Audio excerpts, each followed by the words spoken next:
প্রিয় মুসলিম এবং অমুসলিম ভাই ও বোনেরা, আসসালামু আলাইকুম ওয়া রাহমাতুল্লাহি ওয়া বারাকাতুহু। আমাদের স্রষ্টা আল্লাহ তাআলার দয়া, শান্তি এবং রহমত সবার উপরে বর্ষিত হোক। আমাদের অনুষ্ঠানে স্বাগতম। Ramzan a date with doctor Zakir. আমি আপনাদের হোস্ট ইউসুফ চেম্বার্স। আজকের এই বিশেষ পর্বে আমরা আপনাদের প্রশ্নের উত্তর দেব, যার টপিক কিয়ামুল লাইল, রাতের নামাজ। আসসালামু আলাইকুম ডক্টর জাকির। ওয়ালাইকুম আসসালাম রহমতুল্লাহ বারাকাতুহু।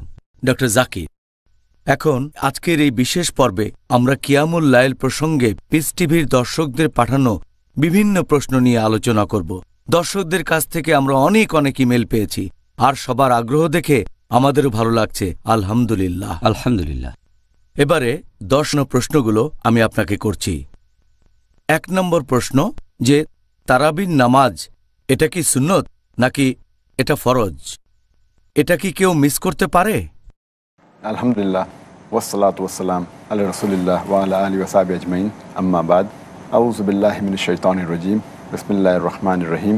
রব্বি ইশরাহ লি সাদরি ওয়া ইয়াসসির লি আমরি ওয়াহলুল উকদাতাম মিন লিসানি ইয়াফকাহু কাওলি। এই প্রশ্নের ব্যাপারে যদি বলতে হয় যে এই তারাবি অথবা কিয়ামুল লাইল রমজান মাসে এটা কি ফরজ নাকি সুন্নত, এ ব্যাপারে আগেও বলেছি। আমাদের নবী মুহাম্মদ সাল্লাল্লাহু আলাইহি ওয়াসাল্লাম বলেছেন, এটা আছে সহিহ বুখারীতে, খণ্ড নম্বর 3, বুক অব তারাবি, হাদিস নম্বর 2012। এখানে বলা হয়েছে যে মুহাম্মদ সাল্লাল্লাহু আলাইহি ওয়াসাল্লাম রমজান মাসে মসজিদে কিয়ামুল লাইল পড়লেন, আর লোকজনও তার সাথে পড়ল। পরের দিন খবর ছড়ালো, সেদিন নবী আসলেন আর পুরো মসজিদে ভরা লোক। তৃতীয় দিনেও অনেক মানুষ, আর চতুর্থ দিনে যদিও মসজিদে অনেক লোক, নবী ইচ্ছে করে সেদিন মসজিদে এলেন না কিয়ামুল লাইল আদায় করার জন্য। তারপর ফজরের নামাজের সময় নবী বললেন, এমন না যে আমি জানতাম না মসজিদে অনেক লোক আছে, তবে আমি ইচ্ছে করে আসিনি, কারণ আমি চাই না রমজানে কিয়ামুল লাইল তোমাদের জন্য ফরজ করা হোক। তাহলে এই হাদিস থেকে আমরা জানতে পারি যে এই নামাজ ফরজ না। তবে আরেকটা হাদিস সহিহ বুখারী, খণ্ড নম্বর 3, বুক অব তারাবি, হাদিস নাম্বার 2009। আমাদের নবী বলেছেন, যদি কেউ রমজান মাসে রাতের নামাজ আদায় করে ঈমানের সাথে আর আল্লাহর পুরস্কারের আশায়, তার অতীতের সব গুনাহ ক্ষমা করা হবে। এই হাদিসের ভিত্তিতে আমরা জানতে পারি, যদিও এটা ফরজ না, তবে খুবই গুরুত্বপূর্ণ সুন্নত, সুন্নতে মুআক্কাদা।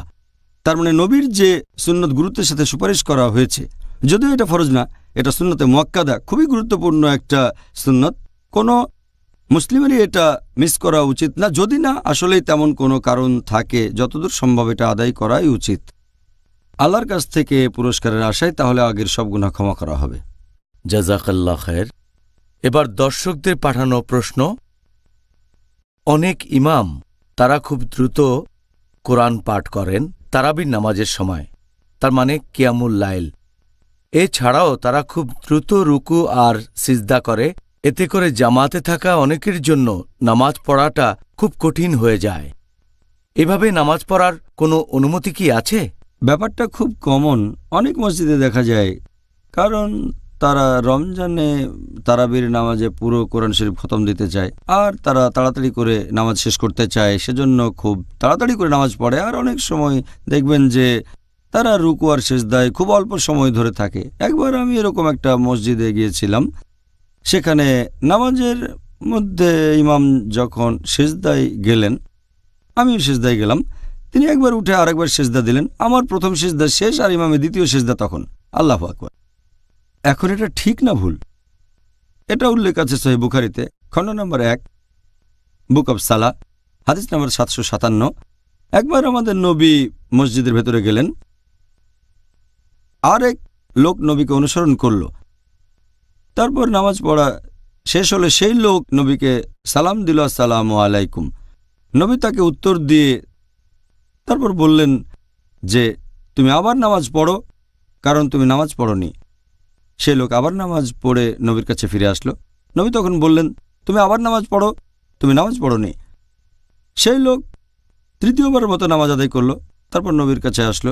নবী আবারও বললেন, যাও নামাজ পড়ো, কারণ তুমি নামাজ পড়োনি, তৃতীয়বার। তখন সে লোক বলল, এর চেয়ে ভালো করে আমি নামাজ পড়তে পারবো না, হে রাসূল, আমাকে শেখান কিভাবে পড়ব।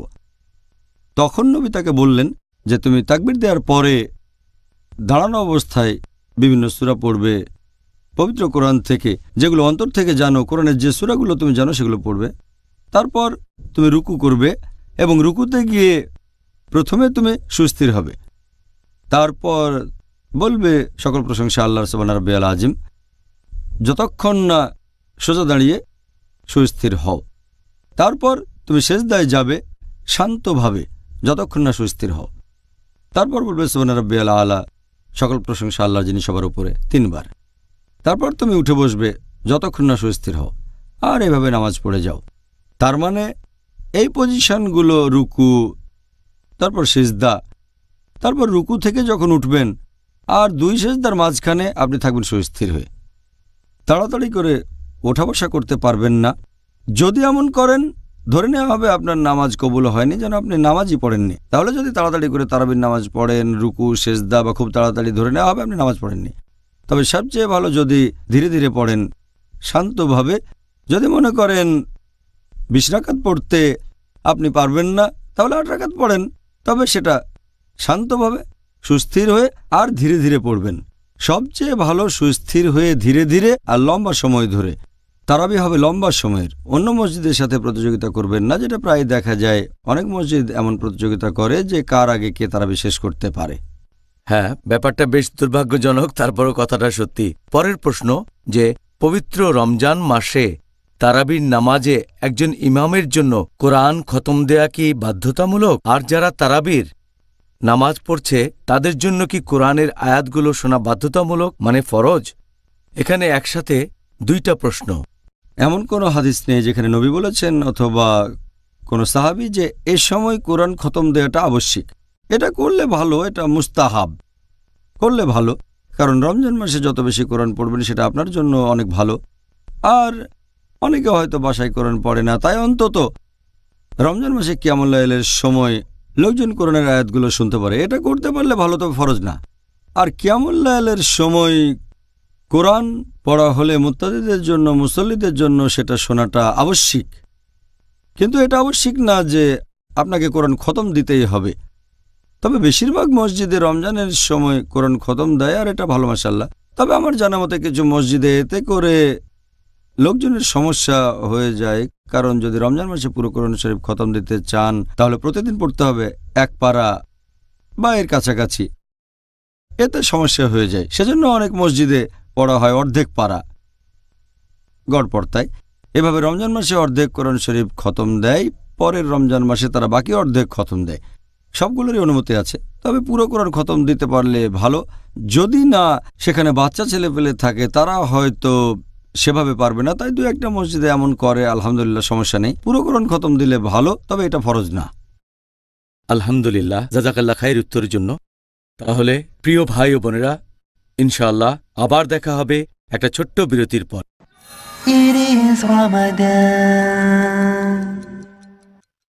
প্রিয় মুসলিম এবং অমুসলিম ভাই ও বোনেরা, আসসালামু আলাইকুম। আমাদের অনুষ্ঠানে আবারও স্বাগতম। Ramzan a date with doctor Zakir. আমি আপনাদের হোস্ট ইউসুফ চেম্বার্স। আর আজকে আমাদের দর্শকদের প্রশ্নের উত্তর দেব, যার টপিক কিয়ামুল লাইল, রাতের নামাজ। আসসালামু আলাইকুম ডক্টর জাকির। ওয়ালাইকুম আসসালাম রহমতুল্লাহ বারাকাতুহু। পরের প্রশ্ন, একজন মহিলা কোন জায়গায় তারাবির নামাজ পড়বে? আমরা এই প্রশ্নটার আংশিক উত্তর দিয়েছি। বাসায় পড়বে নাকি মসজিদে পড়বে? যদি সে বাসায় নামাজ পড়ে তাহলে মহিলাদের নিয়ে গঠিত জামাতে সে কি ইমামতি করতে পারবে? হাদিসটা আছে সহিহ তারগিবে, হাদিস নাম্বার 336। আমাদের প্রিয় নবী বলেছেন যে মহিলাদের জন্য সেরা মসজিদ হচ্ছে তার বাসার ভেতরের ঘর, তার মানে অন্দরমহল। মহিলাদের নামাজ পড়ার সেরা জায়গা হচ্ছে ভেতরের ঘর, সবচেয়ে ভালো। এছাড়া আরেকটা হাদিস আছে মুসনাদ আহমেদে, খণ্ড নম্বর 6, হাদিস নাম্বার 27202। এছাড়াও হাদিসটার উল্লেখ আছে সহিহ তারগিবে, হাদিস নাম্বার 335। একবার এক মহিলা আমাদের নবীকে বলল, আপনার সাথে নামাজ পড়তে চাই। সেই মহিলা বলল, তখন নবী বললেন, জানি তুমি আমার সাথে নামাজ পড়তে চাও, তবে তুমি ভেতরের ঘরে নামাজ পড়লে সেটা বাসায় নামাজ পড়ার চেয়ে অনেক ভালো। আর যদি বাসায় নামাজ পড়ো, সেটা বাসার আঙিনায় নামাজ পড়ার চেয়ে ভালো। বাসার আঙিনায় নামাজ পড়া ভালো হবে মসজিদে নামাজ পড়ার চেয়ে। তুমি যে এলাকায় থাকো, তোমার এলাকার মসজিদ, আর সেই মসজিদে নামাজ পড়া যে এলাকায় তুমি থাকো সেটা আমার মসজিদের চেয়ে ভালো। তার মানে মহিলাদের জন্য সেরা জায়গা হচ্ছে তার ভেতরের ঘর।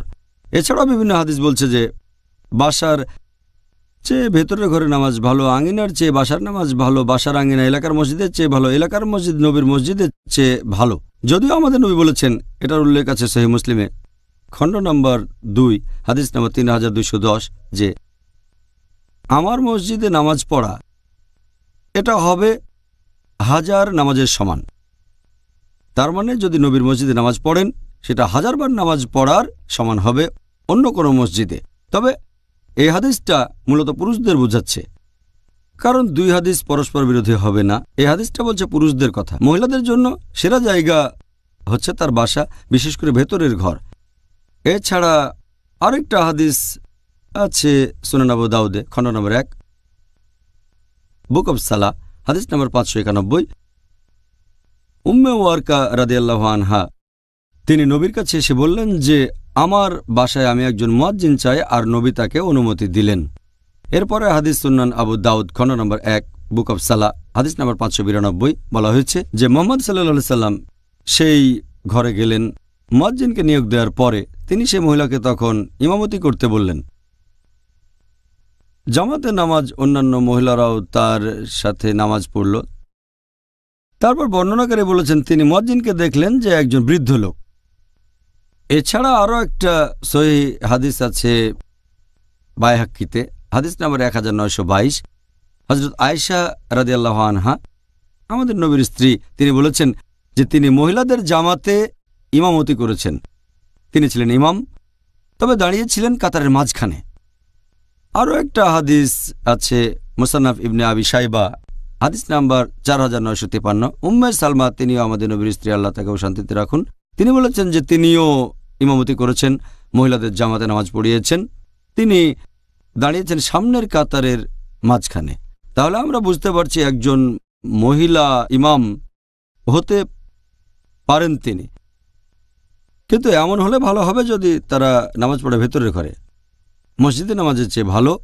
তবে তাদের মসজিদে যাওয়ার অনুমতি আছে, এ ব্যাপারে আগের পর্বে আমি বলেছিলাম মসজিদে অনুমতি আছে, কিন্তু তাদের জন্য বাসার চেয়ে ভেতরের ঘর ভালো, আঙিনার চেয়ে ঘর ভালো, বাসার চেয়ে আঙিনা ভালো এলাকার মসজিদ থেকে, এটা নবীর মসজিদ থেকে ভালো।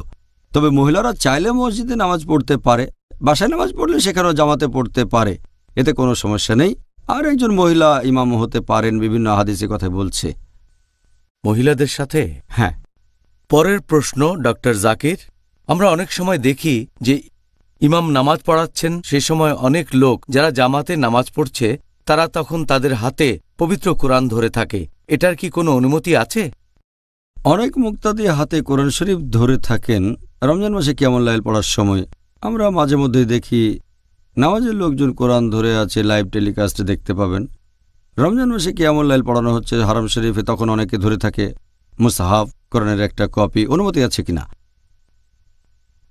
এখন যদি কেউ ধরে থাকে মুসহাফ মানে কোরআনের কপি, তাহলে দেখা যাবে সে বাম হাতের উপর ডান হাত রাখতে পারছে না। নামাজে এভাবে হাত বাঁধতে হবে, বাম হাতের উপর ডান হাত সে রাখতে পারছে না, এভাবে নামাজের একটা নিয়ম ভঙ্গ করছে। এছাড়াও তার জন্য কঠিন হয়ে যাবে কোরআনের পাতা উল্টানো। ইমাম তখন নামাজে কোরআন তেলাওয়াত করছেন, মনোযোগ থাকবে না। তাছাড়াও সে এ সময়ে তার সেজদার জায়গাটা দেখতে পাবে না। সেজদার সময় আপনার চোখ থাকবে যেখানে সেজদা দেবেন, সেখানে হাদিসে কথা বলছে। মুসাফ দেখলে সেজদার জায়গা দেখবেন না। আরও অনেক জায়গায় সমস্যা দেখা দেবে, রুকুতে গেলে সুস্থির থাকতে পারবেন না, সিজদাতে সমস্যা। তাই এটা না করাই ভালো। যে নামাজের সময় কোরআন হাতে রাখছেন আর ইমাম নামাজ পড়াচ্ছেন, সে তখন ইমামের পড়ানোটা শুনবে যতটুকু সে জানে, আলহামদুলিল্লাহ। আর যেটা জানে না সেখানে মনোযোগ দেবে, শুনতে হবে মনোযোগ দিয়ে, কারণ পবিত্র কোরআন বলছে যখন কোরআনের আয়াত শুনবে তখন তোমরা মনোযোগ দিয়ে আয়াতগুলো শুনবে। আমাদের এটাই করা উচিত, নামাজের সময় ধরা উচিত না মুসহাফ। খুব সুন্দর উত্তর দিয়েছেন, অনেক ধন্যবাদ। আমিও আপনার সাথে পুরোপুরি একমত। আলহামদুলিল্লাহ। আপনার জন্য পরের প্রশ্ন ডক্টর জাকির, একজন দর্শক বলেছেন, আমি মসজিদে গিয়ে ইমামের পিছনে তারাবির নামাজ আদায় করি, তবে আমি তাহাজ্জুদের নামাজে আরও বেশি রাকাত নামাজ পড়তে চাই। আমি কি তাহলে ইমামের সাথে ভিতরের নামাজ পড়ব না, নাকি ভিতরের নামাজ ইমামের পেছনে আদায় করব আর পরবর্তীতে আবার ভিতর পড়ব? আমাদের নবী মোহাম্মদ সাল্লাল্লাহু আলাইহি সাল্লাম কি করতেন আর বলতেন সে ব্যাপারে বলি। আমাদের প্রিয় নবী বলেছেন, এটা আছে সুনান আবু দাউদে, খণ্ড নম্বর 1, বুক অব সালাহ, হাদিস নাম্বার 1370। আমাদের প্রিয় নবী তিনি বলেছেন, যখন লোকজন তাকে আরও বেশি সময় ধরে নামাজ পড়াতে বলল, নবী বললেন, কেউ যদি ইমামের সাথে নামাজ পড়া শেষ করে তাহলে ধরা হবে সে সারা রাত ধরে নামাজ পড়েছে। এছাড়া আরও একটা হাদিস সহিহ বুখারী, খণ্ড নম্বর 1, বুক অব সালাহ, হাদিস নম্বর 472, বলা হয়েছে, এক লোক আমাদের নবীকে জিজ্ঞেস করল কিয়ামুল লাইল সম্পর্কে।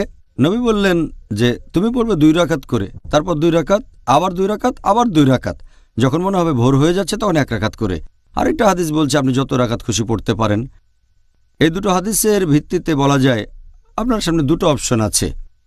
একটা হলো সে ইমামের সাথে নামাজ শেষ করবে, এমন না যে সে নামাজ থেকে চলে আসবে, ভেতরে নামাজ পড়বে না, কারণ তাহলে নবীর নির্দেশ সে মানছে না। সে লোক তাহলে ইমামের সাথে তার নামাজ শেষ করছে না। আবু দাউদ হাদিস নাম্বার 1370 বলছে, যদি ইমামের সাথে নামাজ শেষ করো ধরা হবে সারা রাত নামাজ পড়েছ। সবচেয়ে ভালো হলো ইমামের সাথে নামাজ পড়বে, ভিতরে নামাজও পড়বে। আর তারপরে যদি সে তাহাজ্জুদের নামাজ পড়তে চায় পড়বে। তাহাজ্জুদ আসলে কিয়ামুল লাইল, তাহাজ্জুদ মানে আবার জেগে ওঠা, বাসায় গিয়ে ঘুমিয়ে আবার জেগে উঠবে, তখন নামাজ পড়তে পারে, কিন্তু ভিতরের নামাজ পড়বে না, কারণ দুটো ভিতর নেই, মাত্র একটা ভিতর। অন্য অপশনটা হচ্ছে সে ইমামের সাথে নামাজ পড়বে, আর যখন ইমাম ভিতরের নামাজের শেষ রাকাতে যখন তিনি নামাজ শেষ করবেন তখন সে লোক উঠে দাঁড়াবে এবং আরেক রাকাত নামাজ পড়বে। আরেক রাকাত নামাজ পড়লে সেটা আর ভিতরে হবে না। তারপরে বাসায় গিয়ে সে তাহাজ্জুদ পড়বে, তারপরে ভিতরে নামাজ পড়বে। সেইখানে হাদিসটা মানছে ইমামের সাথে নামাজটা শেষ করছে, তাই সারা রাত নামাজ পড়ার সওয়াব পাবে। তারপর বাসায় গিয়ে পড়বে তাহাজ্জুদ, আর ভেতর সাধারণত শেষে পড়া হয়। তাহলে বাসায় গিয়ে সে তাহাজ্জুদের নামাজ পড়বে, তাহাজ্জুদ পড়ার পরে ভিতরের নামাজ। এটা দ্বিতীয় অপশন, এটা করলে ভালো, তবে প্রথম অপশনও কোনো সমস্যা নেই। আচ্ছা, সুন্দর বলেছেন, ধন্যবাদ। পরের প্রশ্ন, তারাবির নামাজের প্রত্যেক রাকাতে কোরআনের কতগুলো আয়াত পড়া উচিত? এ ব্যাপারে নির্দিষ্ট কোনো নিয়ম নেই, নির্দিষ্ট কোনো সীমা নেই। নবী বলেছেন যত বেশি পড়বে তত ভালো। এরকম একটা হাদিস মুস্তাদরাক আল হাকিম, হাদিস নাম্বার 1160। আমাদের প্রিয় নবী তিনি বলেছেন, যদি কেউ 100 আয়াত পড়ে তাহলে সে অনুগতদের অন্তর্ভুক্ত হবে। এর পরের হাদিস মুস্তাদরাক আল হাকিম, হাদিস নাম্বার 1161। কেউ 100 আয়াত পড়লে তাকে অবহেলাকারী বলে ধরা হবে না। আরেকটা হাদিস সুনান আবু দাউদ, খণ্ড নম্বর 1, বুক অব সালাহ, হাদিস নাম্বার 1393 বলা হয়েছে, যদি কেউ 10 আয়াত পড়ে কিয়ামুল লাইলে রাতের নামাজে রাকাতে তাকে অবহেলাকারী বলে ধরা হবে না। যদি কেউ 100 আয়াত পড়ে তাকে অনুগতদের অন্তর্ভুক্ত করা হবে। আর যদি কেউ 1000 আয়াত পড়ে তাহলে সে অনেক পুরস্কার পাবে। যত বেশি আয়াত পড়বেন তত ভালো। এটা আছে সহিহ মুসলিমে, খণ্ড নম্বর 1, হাদিস নম্বর 1697, যে একজন সাহাবা আমাদের নবীর সাথে কিয়ামুল লাইল পড়ছেন। নবী নামাজ পড়ালেন, এটা আগেও বলেছি। প্রথমে তিনি পড়লেন সূরা বাকারা।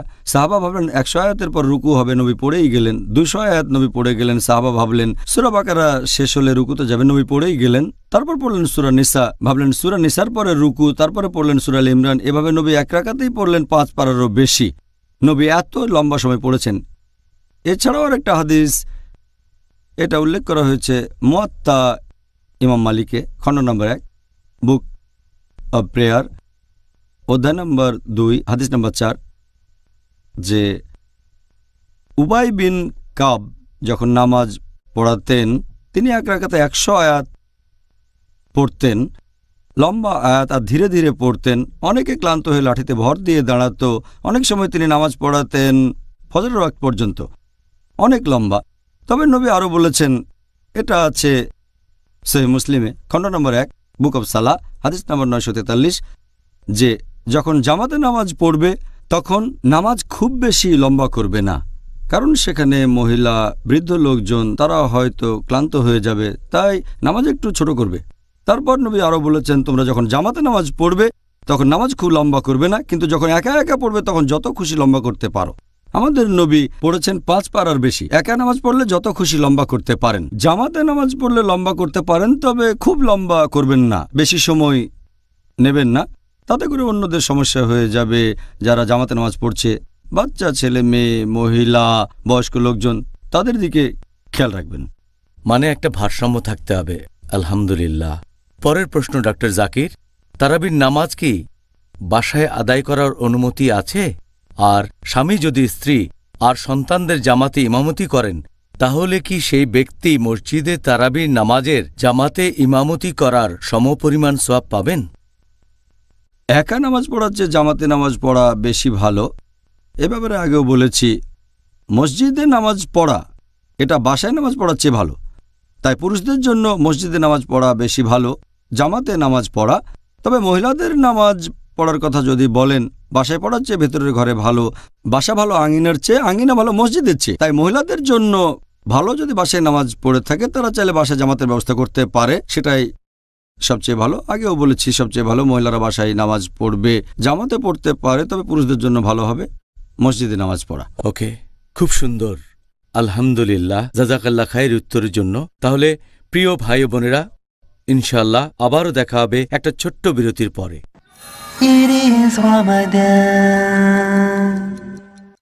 আসসালামু আলাইকুম। আবারও স্বাগত জানাচ্ছি Ramzan a date with doctor Zakir. আমি আপনাদের হোস্ট ইউসুফ চেম্বার্স।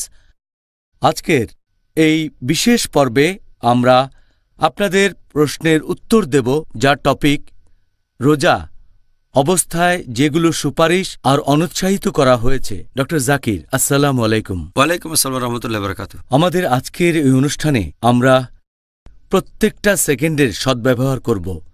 দর্শকদের পাঠানো অনেক প্রশ্ন আমাদের কাছে জমা হয়েছে, সেজন্য এই বিশেষ পর্বের আয়োজন করেছি, যেখানে শুধুমাত্র দর্শকদের প্রশ্নের উত্তর দেব। আলহামদুলিল্লাহ। তাহলে আমরা এবারে প্রথম প্রশ্নটা শুরু করি। এই আশীর্বাদের রমজান মাসে আমরা কিভাবে জ্ঞান আহরণ করতে পারি? জ্ঞান আহরণ খুব ভালো কাজ। বিশেষ করে এই রমজান মাসে মানুষ বিভিন্ন উপায়ে জ্ঞান আহরণ করতে পারে। কোরআন পড়তে পারেন, রমজানের সময় কোরআন শরীফ পড়া মুস্তাহাব, আর পাশাপাশি কোরআনের অনুবাদও পড়বেন। এরপর আরও পড়বেন আমাদের নবীর হাদিস, আর যতখানি সম্ভব সেই বইগুলো পড়বেন যেগুলো সহিহ।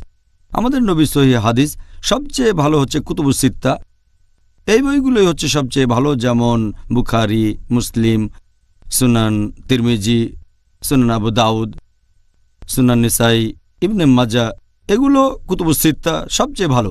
সময় কম থাকলে অন্তত প্রথম দুটো হাদিসের বইগুলো পড়েন, তার মানে সহিহ বুখারী আর সহিহ মুসলিম। যদি সময় কম থাকে তাহলে সহিহ মুসলিমের ছোট সংস্করণ পড়েন, অথবা সহিহ বুখারীর ছোট সংস্করণ, অথবা পড়তে পারেন মুত্তাফিক আলাইহি, যে হাদিসগুলো বুখারী আর মুসলিমের মধ্যে কমন। এছাড়া আমাদের নবীর জীবন কাহিনী পড়তে পারেন। ইংরেজি ভাষায় নবীর জীবন কাহিনীর উপর সবচেয়ে সেরা বই রাহিক আল মাকতুম, দ্য সিল্ড নেকটার। এটা নবীর জীবন নিয়ে কথা বলছে। এরপর নবীর জীবন নিয়ে আরেকটা বই মুহাম্মদ সাল্লাল্লাহু আলাইহি ওয়াসাল্লামের জীবনী লিখেছেন তাহিয়া আল ইসমাইল, এটাও ভালো বই। আমরা জ্ঞান আহরণ করতে পারি বিভিন্ন রকম অনুষ্ঠানে অংশগ্রহণ করে। বিভিন্ন ইসলামিক অনুষ্ঠানে যাব, লেকচার শুনব, সেমিনারে যাব, এতে আমাদের জ্ঞান বাড়বে। এছাড়া ভিডিও ক্যাসেট দেখতে পারেন, ইসলামিক লেকচার, ইসলামিক অনুষ্ঠান শুনতে পারেন অডিও ক্যাসেট। তারপর ইন্টারনেটে যেতে পারেন, বিভিন্ন ইসলামিক ওয়েবসাইট। এভাবে আমরা বিভিন্ন উপায়ে জ্ঞান আহরণ করতে পারি। আর রমজান মাসে আমরা এভাবে জ্ঞান আহরণ করে আমাদের সময় ব্যয় করতে পারি। অবশ্যই এতে আমাদের উপকার হবে, পাশাপাশি অনেক পুরস্কারও পাব। রমজান মাসে ধর্মীয় জ্ঞান অর্জন করার উপরে এত গুরুত্ব দেওয়া হয়েছে কেন?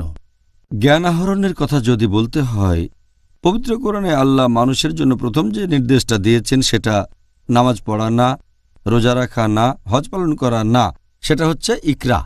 আল্লাহ পবিত্র কোরআনে বলেছেন সূরা ইকরা বা সূরা আলাক, অধ্যায় নম্বর 96, আয়াত নম্বর 1, ইকরা বিসমি রাব্বিকাল্লাযী খালাক, খালাকাল ইনসানা মিন আলাক। আয়াত 1 ও 2 এর মানে পড়ো, পাঠ করো তোমার প্রভুর নামে যিনি সৃষ্টি করেছেন, যিনি মানুষকে সৃষ্টি করেছেন জোকের মতো ঝুলে থাকা বস্তু থেকে। তাহলে পবিত্র কোরআনে মানুষ জাতিকে সবার প্রথমে যে নির্দেশটা দেওয়া হয়েছে সেটা হচ্ছে পড়ো। এখানে শুধু পড়ার কথাই বলা হয়নি, বলা হয়েছে যে পড়ো তোমার প্রতিপালকের নামে। তার মানে পড়া গুরুত্বপূর্ণ, জ্ঞান আহরণ করা গুরুত্বপূর্ণ, তবে আল্লাহ সুবহানাহু ওয়া তাআলার জ্ঞান অর্জন করা, দিন সম্পর্কে জানা, সেটাও সবচেয়ে গুরুত্বপূর্ণ। আর আল্লাহ পবিত্র কোরআনে বলেছেন সূরা মুজাদ্দিলা অধ্যায় নম্বর 58 আয়াত নম্বর 11 বলা হয়েছে আল্লাহ সুবহানাহু ওয়া তাআলা সেই সব মানুষকে মর্যাদায় উন্নীত করবেন যারা ঈমান এনেছে এবং জ্ঞান আহরণ করেছে। পবিত্র কোরআনে সূরা বাকারা অধ্যায় নম্বর 2 আয়াত নম্বর 269 যে আল্লাহ সুবহানাহু ওয়া তাআলা যাকে ইচ্ছা হিকমত প্রদান করেন এবং যাকে হিকমত প্রদান করে থাকেন তাকে অনেক কল্যাণও তিনি দান করে থাকেন এবং শুধু বোধসম্পন্নরাই শিক্ষা গ্রহণ করে। আমাদের প্রিয় নবী মুহাম্মদ সাল্লাল্লাহু আলাইহি ওয়াসাল্লাম তিনিও বলেছেন, উল্লেখ আছে সহিহ বুখারীতে খণ্ড নম্বর 1 হাদিস নম্বর 71, আমাদের নবী বলেছেন যে আল্লাহ সুবহানাহু ওয়া তাআলা যাদেরকে অনুগ্রহ করতে চান তাদেরকে তিনি ধর্মীয় জ্ঞানে এগিয়ে দেন, মানে তাদেরকে ধর্মীয় জ্ঞান দান করেন। তাহলে আল্লাহ যাদের সাহায্য করতে চান তাদেরকে তিনি ধর্ম সম্পর্কে জ্ঞান দান করে থাকেন। আমাদের নবী মুহাম্মদ সাল্লাল্লাহু আলাইহি ওয়াসাল্লাম বলেছেন, এটা আছে সহিহ মুসলিমে খণ্ড নম্বর 3 হাদিস নাম্বার 4005, আমাদের প্রিয় নবী বলেছেন যে যখন কোনো মানুষ মারা যায়, সে মারা গেলে তার সব কাজ শেষ হয়ে যায় শুধু 3টা কাজ বাদে। কেউ মারা গেলে তার সব ভালো কাজই শেষ হয়ে যায় শুধু 3টা কাজ বাদে। যে মানুষ অন্য মানুষকে কিছু দান করেছে, যে মানুষ জ্ঞান দান করেছে অন্য মানুষকে, আর যে মানুষের ধার্মিক সন্তানেরা আল্লাহর কাছে তার জন্য দোয়া করে। তার মানে কেউ মারা গেলে তার সব ভালো কাজ শেষ হয়ে যায় 3টা বাদে। যদি কেউ দাতব্য প্রতিষ্ঠান চালু করে সাদকায়ে জারিয়া, যেখানে মানুষজনকে বিভিন্ন রকম সাহায্য সহযোগিতা দেওয়া হয় নিয়মিতভাবে, এটি সাদকায়ে জারিয়া। তারপর সে যদি অন্য কাউকে কিছু শিখিয়ে থাকে আর সেই লোক যদি জ্ঞানটা শিখে নিয়ে তার নিজের কাজে লাগায়, ধর্মের কাজে, মানুষের সাহায্যের কাজে, এটাও টিকে থাকবে। আর শেষটা হচ্ছে ধার্মিক সন্তান যারা মৃত বাবা মার জন্য দোয়া করে। সেজন্য জ্ঞান খুবই গুরুত্বপূর্ণ। আর আল্লাহ পবিত্র কোরআনে বলেছেন সূরা নাহাল অধ্যায় নম্বর 16 আয়াত নম্বর 43 আর সূরা আম্বিয়া অধ্যায় নম্বর 21 আয়াত নম্বর 7, ফাসআলু আহলা যিকরি ইন কুনতুম লা তা'লামুন। যদি তোমরা না জানো তাহলে এ ব্যাপারে জ্ঞানীদেরকে জিজ্ঞেস করো। আল্লাহ বলেছেন জ্ঞানীদেরকে জিজ্ঞেস করো। সেজন্য যে মানুষটার জ্ঞান আছে তার অবস্থানটাও অনেক উপরে। সেই মানুষের পরীক্ষায় পাশ করার সম্ভাবনা বেশি যে আখিরাতে ভালো ফলাফল করে থাকে। আর এজন্যই আল্লাহ তাআলা জ্ঞান অর্জনকে সবচেয়ে বেশি গুরুত্ব দিয়েছেন, বিশেষ করে রমজান মাসে। এই মাসে আমরা জ্ঞান অর্জন করব, বেশি করে জ্ঞান আহরণ করব আর সেটা অন্যদের মাঝে ছড়িয়ে দেব। আপনার উত্তরের জন্য অনেক ধন্যবাদ। পেছন থেকে নিন্দা করাটা অবশ্যই নিষিদ্ধ, হোক সেটা রমজান মাসে বা অন্য যে কোনো মাসে। এখন একজন মহিলা যদি তার স্বামীর কাছে শাশুড়ির নামে অভিযোগ করে, তাহলে কি ধরা হবে যে মহিলা পেছন থেকে নিন্দা করছে? পেছন থেকে নিন্দা করা হারাম আর বড় গুনাহ, এটা আগের পর্বে আলোচনা করেছি। অনেক সহিহ হাদিস আর কোরআনের আয়াত বলছে এটা একটা বড় গুনাহ। এখন যদি বলেন যে স্ত্রী যখন তার শাশুড়ির নামে স্বামীর কাছে অভিযোগ করছে, এখন এটাও ঠিক যে স্ত্রী তার শাশুড়ির নামে যা বলছে সেটা শাশুড়ি পছন্দ করবেন না, এটা পেছন থেকে নিন্দা করার ক্যাটাগরি। এটা গুনাহ কিনা সেটাই প্রশ্ন। যখন একজন আরেকজনের নামে অভিযোগ করছে তখন সে মনে করছে যে যখন সে আরেকজনের কাছে অভিযোগ করছে তখন সেই কাজটা শুধরানো হতে পারে। যেমন স্ত্রী অভিযোগ করছে স্বামীর কাছে তার শাশুড়ির নামে, অথবা সে অভিযোগ করলো তার ছেলের নামে যে ছেলে যে কাজটা করছে সেটা ঠিক না। স্বামী তখন ব্যবস্থা নেবে ছেলের বাবা হিসেবে। অথবা হয়তো দুই ভাইয়ের মধ্যে একজন বাবার কাছে অভিযোগ করলো যে আমার ভাই যে কাজ করছে সেটা ভুল, পেছন থেকে খারাপ কথা বলা। তবে বলার উদ্দেশ্য হচ্ছে বাবা যেন ছেলেকে শুধরে দেন। এই কাজগুলোর অনুমতি দেওয়া হয়েছে, কারণ এভাবে বলার উদ্দেশ্যটা এটা নয় যে তাকে উপহাস করার জন্য বলা হচ্ছে অথবা তাকে ছোট করা হবে। এখানে আসল উদ্দেশ্যটা হচ্ছে যখন কেউ আরেকজনের নামে অভিযোগ করছে যাতে করে কাজটা শুধরানো হয়।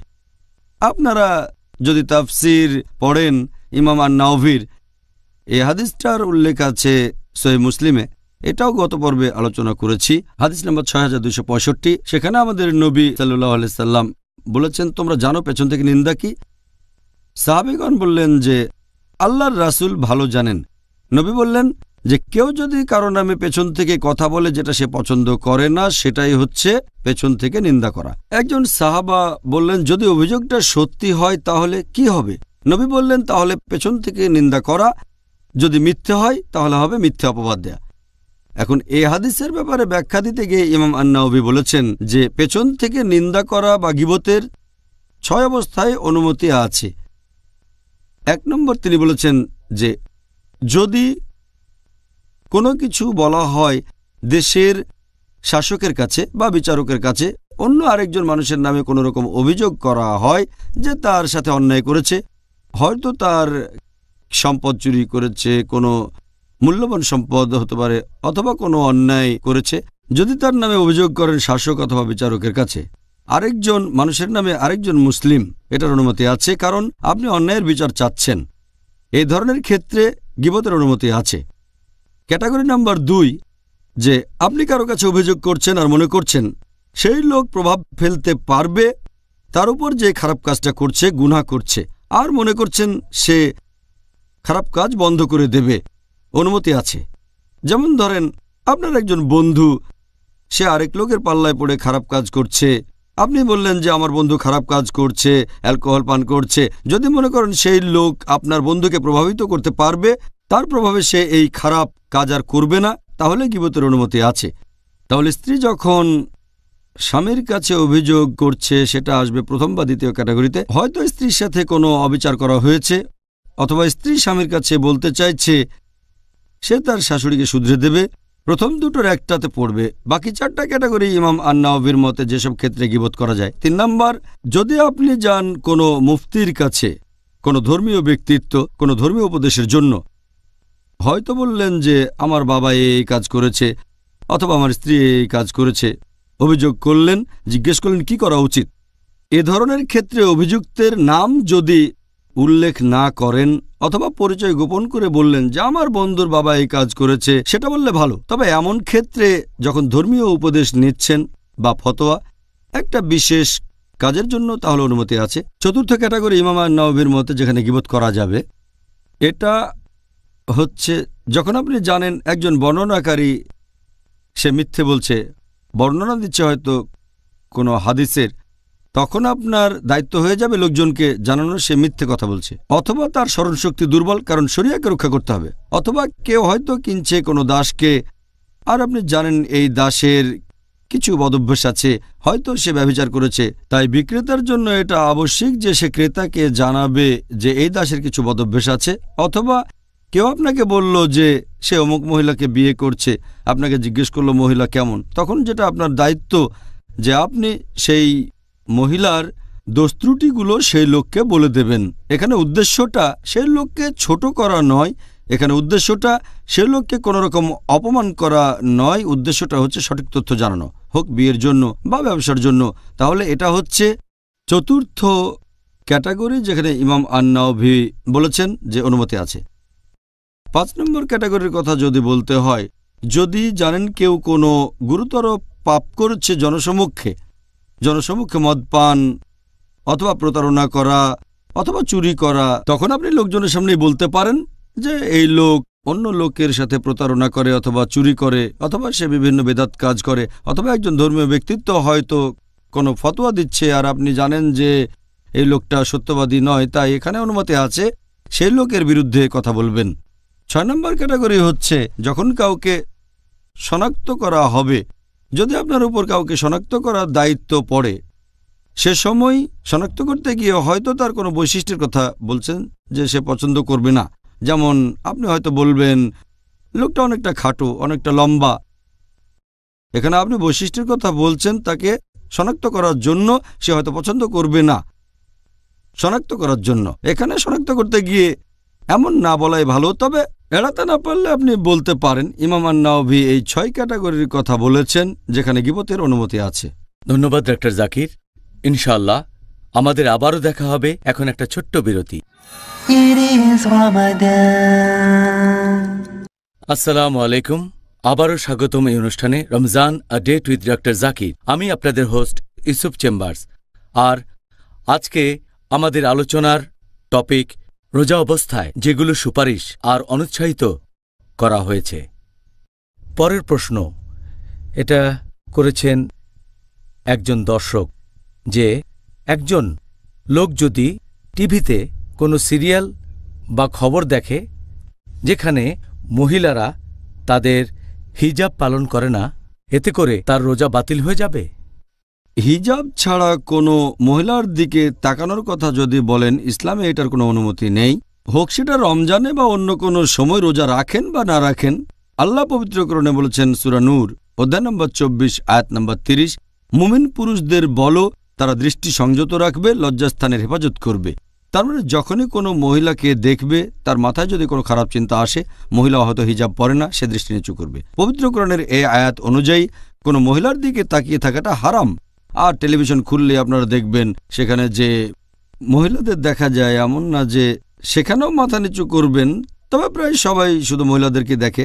একটা ঘটনার কথা মনে পড়ে গেল। আমার এক বন্ধুকে বলেছিলাম, সে একটা মেয়েকে দেখছিল অনেক সময় ধরে। এই তুমি কি করছো? ইসলামে এইভাবে তাকানোর কোনো অনুমতি নেই। সে আমাকে বলল, আমাদের প্রিয় নবী বলেছেন প্রথম তাকানোটা ক্ষমা করা হবে, দ্বিতীয়বার তাকানো নিষেধ। আমার প্রথম দেখায় অর্ধেক শেষ হয়নি। নবীকে এখানে বুঝিয়েছেন যে আপনি চোখের পলক না ফেলে 10 মিনিট তাকিয়ে থাকবেন আর বলবেন প্রথম দেখাটাই শেষ হয়নি আমার। নবী এখানে যেটা বুঝিয়েছেন, যদি অনিচ্ছাকৃতভাবে কোনো মহিলার দিকে তাকান, তার সৌন্দর্য উপভোগ করার জন্য আপনি আরেকবার তাকাবেন না। এটা আছে আমাদের প্রিয় নবী মুহাম্মদ সাল্লাল্লাহু আলাইহি ওয়াসাল্লামের একটা হাদিসে, সুনান আবু দাউদ হাদিস নাম্বার 2144।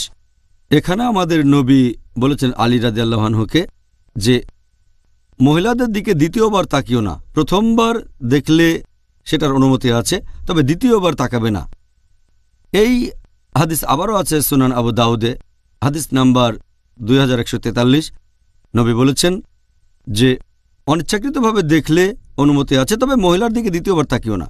তাহলে পবিত্র কোরআনের আয়াত আর হাদিস অনুযায়ী আমরা টেলিভিশন দেখি, টেলিভিশনে এমন কোনো অনুষ্ঠান যদি দেখি, এমন কোনো সিনেমা যেখানে মহিলারা হিজাব পালন করেনি, ঠিকমতো পর্দা করেনি, তাদের দিকে থাকা অনেক সময় ধরে তাদেরকে দেখা, এটা আসলে হারাম। আর এই পবিত্র রমজান মাসে এটা হচ্ছে আরও খারাপ। এতে রোজা বাতিল হয়ে যাবে না, তবে আপনি যে পুরস্কার পেতেন সেটা অবশ্যই কমে যাবে। আর শুধুমাত্র টেলিভিশন দেখার ব্যাপারে নয়, যদি ম্যাগাজিন পড়েন এবং খবরের কাগজ, আর আমরা এখন জানি যে বেশিরভাগ ম্যাগাজিনে, বেশিরভাগ খবরের কাগজে ফটোগ্রাফ থাকে বিভিন্ন মহিলার যারা হয়তো হিজাব পালন করেনি, অশ্লীল ফটোগ্রাফ। আপনারা দেখবেন যে আজ থেকে 10-15 বছর আগে কোনো খবরের কাগজেই ভারত আর বোম্বেতে আমরা যে সব খবরের কাগজগুলো দেখি সেগুলোতে কখনোই অশ্লীল ফটোগ্রাফ থাকতো না। তবে সময় যাওয়ার সাথে সাথে ভারতীয়রাও এখন পশ্চিমা কালচার গ্রহণ করছে। আর দেখবেন যে প্রায় সবগুলো খবরের কাগজে, দৈনিক পত্রিকা, সেখানে বিভিন্ন মহিলাদের ফটো থাকে খোলামেলা পোশাকে। আর কিছু পেপারে এই ফটোগ্রাফগুলো থাকে স্পেশাল সেকশনে।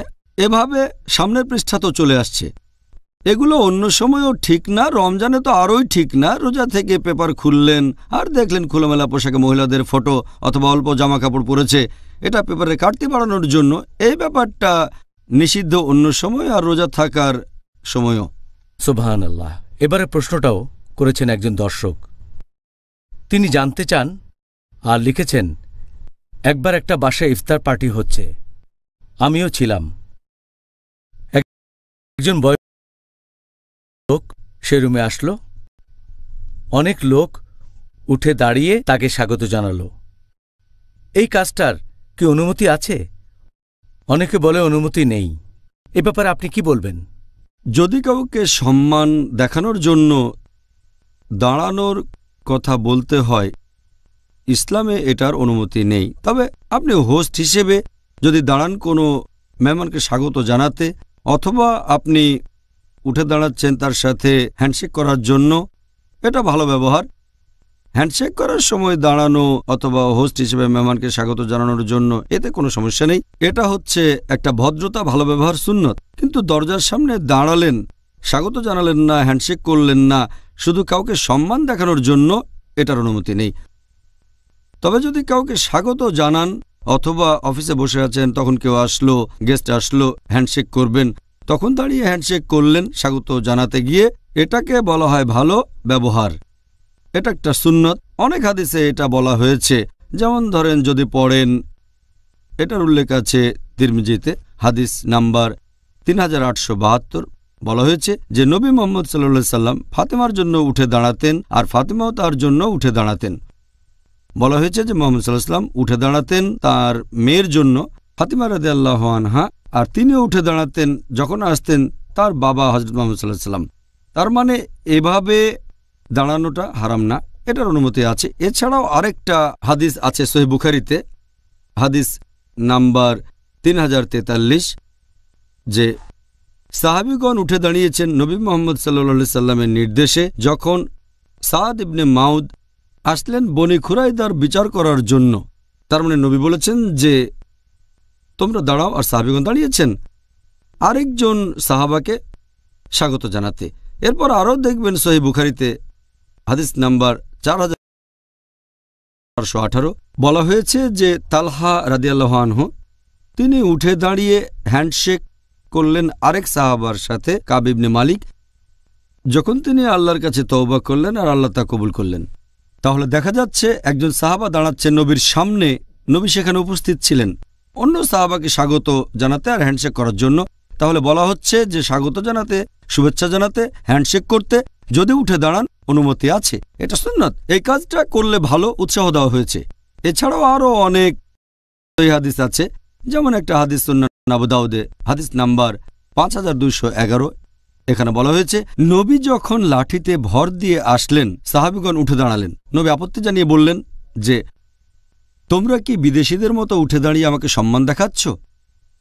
আরও একটা হাদিস আছে তিরমিজিতে, হাদিস নাম্বার 2754, সাহাবীগণ কখনোই নবীর জন্য উঠে দাঁড়াতেন না, কারণ তারা জানতেন যে নবী তাদের এই উঠে দাঁড়ানো পছন্দ করতেন না। তাহলে এই হাদিসগুলো থেকে আমরা জানতে পারি যে এক এক পরিস্থিতিতে কখনো হয়তো অনুমতি আছে, কখনো এটা হচ্ছে মুস্তাহাব, আবার কখনো বা এটাকে বলা হয়েছে মাকরু, আবার কখনো হারাম। আর শেখ বিন বাজের কাছে ফতোয়া চাওয়া হলে, আল্লাহ তাকে রহমত করুন, আমিন, রাহিমুল্লাহ, তার কাছে ফতোয়া চাওয়া হলে তিনি এই 3টা ক্যাটাগরি করলেন। তিনি বলেছেন যদি কেউ উঠে দাঁড়ায় কাউকে সম্মান দেখানোর জন্য যে বসে আছে, যেমন আগেকার রাজা বাদশারা এমন করত, এটা হারাম, কারণ নবী পছন্দ করতেন না। আর নবী বলেছেন একটা হাদিস যে নবী তখন নামাজ শেষ করে বসেছেন, সাহাবীগণ উঠে দাঁড়ালে নবী বললেন যে আমি বসাবস্থায় উঠে দাঁড়িও না, তোমরা আমাকে পারস্য রাজার মতো সম্মান দেখিও না। তাহলে কোনো মানুষকে সম্মান দেখাতে উঠে দাঁড়ানো আর সে বসে আছে, এটা হারাম। দ্বিতীয় ক্যাটাগরি হচ্ছে কোনো লোক আসলে উঠে দাঁড়ালেন কিন্তু হ্যান্ডশেক করলেন না, সালাম দিলেন না, সে বসলে আপনি বসলেন, আর সে যাওয়ার সময় আপনি উঠে দাঁড়ালেন, হ্যান্ডশেক করলেন না, বিদায় জানালেন না, এটা হচ্ছে মাকরু। বেশ কিছু হাদিসে আছে সাহাবীগণ নবীর জন্য উঠে দাঁড়াতেন না, কারণ নবী দাঁড়ানো পছন্দ করতেন না। তবে তৃতীয় ক্যাটাগরি, যখন আপনি দাঁড়াচ্ছেন কাউকে শুভেচ্ছা জানাতে, কাউকে স্বাগত জানাতে, তার সাথে হ্যান্ডশেক করলেন, এটা হচ্ছে মুস্তাহাব, উৎসাহ দেওয়া হয়েছে, এটা আমাদের নবীর সুন্নত। তাহলে দাঁড়াচ্ছেন কারোর সাথে হ্যান্ডশেক করার জন্য অথবা স্বাগত জানাতে, শুভেচ্ছা জানাতে, এটা মুস্তাহাব, ভালো ব্যবহার আর আমাদের নবীর সুন্নত। শেখ বিন বাজ এই 3টা ক্যাটাগরি করেছেন। তাহলে ডক্টর জাকির, জাযাকাল্লাহ খায়ের, খুব সুন্দর আর সাবলীলভাবে এই প্রশ্নের উত্তর দেওয়ার জন্য, যেগুলো আমাদের কাছে পাঠিয়েছেন পিস টিভির দর্শকরা। প্রিয় মুসলিম অমুসলিম ভাই বোনেরা, আশা করি আপনাদেরও ভালো লেগেছে আর যথেষ্ট উপকার পেয়েছেন। আজকে আমরা আপনাদের কিছু প্রশ্নের উত্তর দিয়েছি। তাহলে অনুরোধ করছি আমাদের অনুষ্ঠান দেখবেন একই সময়ে আগামীকাল, আর সেদিন আলোচনার টপিক রমজান, পবিত্র কুরআনের মাস, পর্ব 1। আসসালামু আলাইকুম ওয়া রাহমাতুল্লাহি ওয়া বারাকাতুহু।